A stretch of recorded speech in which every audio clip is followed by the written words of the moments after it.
আসসালামু আলাইকুম। সবাইকে স্বাগত জানাচ্ছি। আমি নাসরুল ইসলাম তন্ময়। শুরুতে বিআরবি কেবল সংবাদ শিরোনাম। বাংলাদেশের সর্বশেষ গুরুত্বপূর্ণ আপডেট সংবাদ আপনাকে স্বাগত। শুরুতেই সংবাদ শিরোনাম, পরে বিস্তারিত। প্রথমেই জানাবো, যুক্তরাষ্ট্রের সঙ্গে ফের আলোচনা হবে।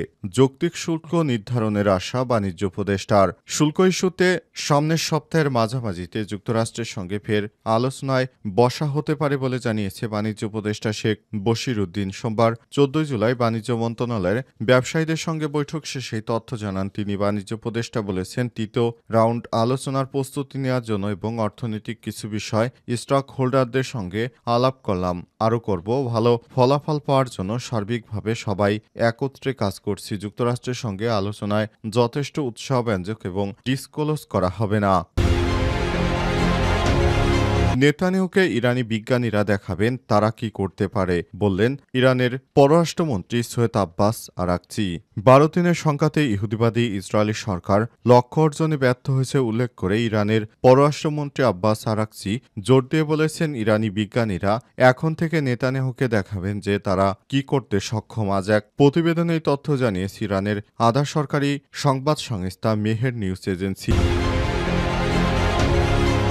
এরপর জানাবো, মধ্যপ্রাচ্যে ছাড়িয়ে বৈশ্বিক কূটনীতিতেও জায়গা করে নিয়েছে ইরান।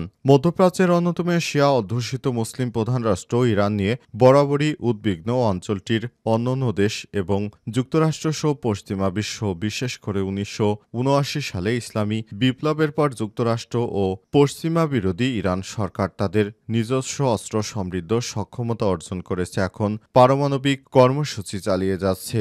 তারা ইহুদিবাদী ইসরায়েলের ঘুম হারাম করে দিয়েছে।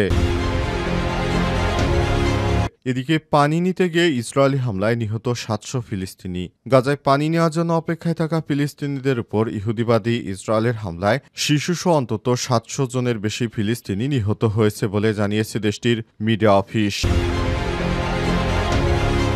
এদিকে এবার গাজার পথে ত্রাণবাহী নতুন জাহাজ হান্দালা। আন্তর্জাতিক অলাভজনক সংস্থা ফ্রিডম ফোর্টিলা কোয়ালিশন এফএফসির নতুন জাহাজ হান্দালা ত্রাণ নিয়ে গাজা উপত্যকার দিকে যাত্রা শুরু করেছে। আজ ইতালির সিরাকুসা থেকে জাহাজটি রওনা শুরু করে। যুক্তরাষ্ট্রের সঙ্গে ফের আলোচনা হবে। যৌক্তিক শুল্ক নির্ধারণের আশা বাণিজ্য উপদেষ্টার। শুল্ক ইস্যুতে সামনের সপ্তাহের মাঝামাঝিতে যুক্তরাষ্ট্রের সঙ্গে ফের আলোচনায় বসা হতে পারে বলে জানিয়েছে বাণিজ্য উপদেষ্টা শেখ বশির উদ্দিন। সোমবার 14 জুলাই বাণিজ্য মন্ত্রণালয়ের ব্যবসায়ীদের সঙ্গে বৈঠক শেষে তথ্য জানান তিনি। বাণিজ্য উপদেষ্টা বলেছেন, তৃতীয় রাউন্ড আলোচনার প্রস্তুতি নেওয়ার জন্য এবং অর্থনৈতিক কিছু বিষয় স্টক হোল্ডারদের সঙ্গে আলাপ করলাম, আরও করব। ভালো ফলাফল পাওয়ার জন্য সার্বিকভাবে সবাই একত্রে কাজ করছি। যুক্তরাষ্ট্রের সঙ্গে আলোচনায় যথেষ্ট উৎসাহব্যঞ্জক এবং আলোচনা যথেষ্ট এগিয়ে নিয়েছি। তিনি বলেছেন, ব্যবসায়ীদের কাছ থেকে সুন্দর কিছু পরামর্শ পেয়েছি, সেগুলোকে কাজে লাগাবো। তৃতীয় ধাপের আলোচনার জন্য যুক্তরাষ্ট্রের কাছে সময় চাইব, হয়তো সামনের সপ্তাহের মাঝামাঝি নাগাদ সে সময়টি পেয়ে যাব আশা করি। যৌক্তিক শুল্ক নির্ধারণ করবে যুক্তরাষ্ট্র। তিনি আরও বলেছেন, যদি তুলনামূলকভাবে কোনো বৈষম্যমূলক অবস্থান বা তৈরি হয় তাহলে আমাদের ব্যবসায়িক প্রতিষ্ঠানগুলো নিজস্ব সক্ষমতা দিয়ে সফলতার সঙ্গে ব্যবসা করে যাবে। বাংলাদেশ মনে করে যৌক্তিক শুল্ক হচ্ছে শূন্য। বাংলাদেশ যুক্তরাষ্ট্রের মধ্যে নন ডিসক্লোজার এগ্রিমেন্ট কাজ জানিয়ে বাণিজ্য উপদেষ্টা বলেছেন, তাই চুক্তি বিষয়ক কোনো প্রশ্নের জবাব দেব না। দুই দেশই বাণিজ্য ঘাটতি কমাতে চায়। আলোচনায় বাণিজ্য ঘাটতির পরিমাপ করা হয়েছে এবং এই ঘাটতি উভয় দেশই কমাতে চায়। চুক্তির ব্যাপারে নন ডিসক্লোজার এগ্রিমেন্ট যেহেতু হয়েছে সেহেতু ডিসক্লোজ করা হবে না। নেতানিয়াহুকে ইরানি বিজ্ঞানীরা দেখাবেন তারা কি করতে সক্ষম, বলেন আরাকচি।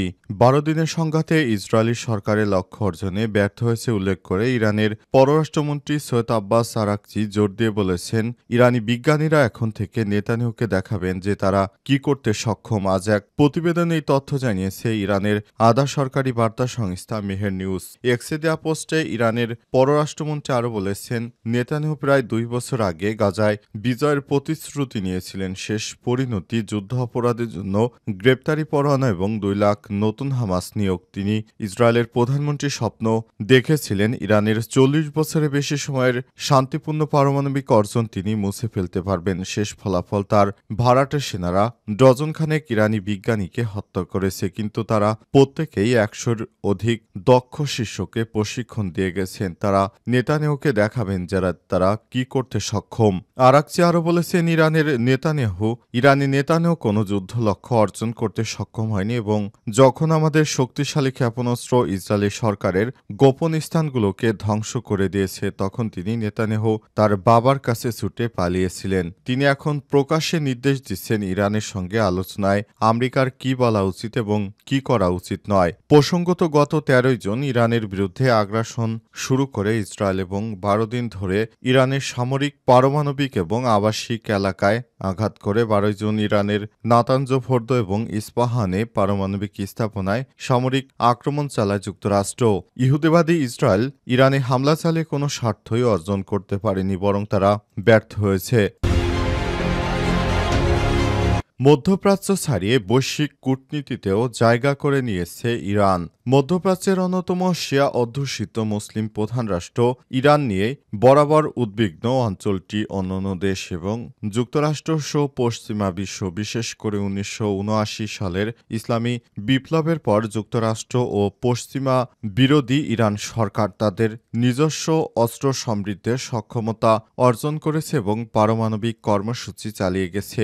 দেশটির সমরস্ত্রে এই সক্ষমতা অঞ্চলটিতে একচ্ছত্র আধিপত্য বিস্তারকারী যুক্তরাষ্ট্র ও ইসরায়েলের ঘুম হারামের কারণ হয়ে দাঁড়িয়েছে। এর ধারাবাহিকতায় বিভিন্ন সময় গোয়েন্দা তৎপরতা ও অর্থনৈতিক নিষেধাজ্ঞায় কোণঠাসা করার চেষ্টা করা হয়েছে ইরানকে, কিন্তু তাতে পারস্যের এই দেশকে দমানো সম্ভব হয়নি। তবে সর্বশেষ জাতিসংঘের আন্তর্জাতিক পরমাণু শক্তি সংস্থা IAEA-এর দেয়া তথ্যে নতুন মোড় নেয় ইরান এবং ইসরায়েল যুদ্ধের মধ্যকার উত্তেজনা। পরমাণু অস্ত্র অর্জনের খুব কাছাকাছি রয়েছে তেহরান এমন মিথ্যা তথ্য দিলে ইহুদিবাদী ইসরায়েল ইরানে হামলা চালায়। তবে ইরানে হামলা চালিয়ে তারা কোনো কিছুই অর্জন করতে পারেনি, বরঞ্চ তারা আরও ব্যর্থ হয়েছে। বরঞ্চ ইরান আরও পৃথিবীর কাছে এখন থেকে অনেক শক্তিশালী রাষ্ট্র প্রমাণিত হয়েছে, কারণ তারা নিজেরা কখনোই যুদ্ধবিরতি দিতে চায়নি। ইহুদিবাদী ইসরায়েল ইরানের ক্ষেপণাস্ত্র হামলায় কোণঠাসা হয়ে পড়ে এবং সর্বশেষ তারা নিজেরাই যুদ্ধবিরতি করতে ইরানের প্রতি হাতে পায়ে ধরতে শুরু করে এবং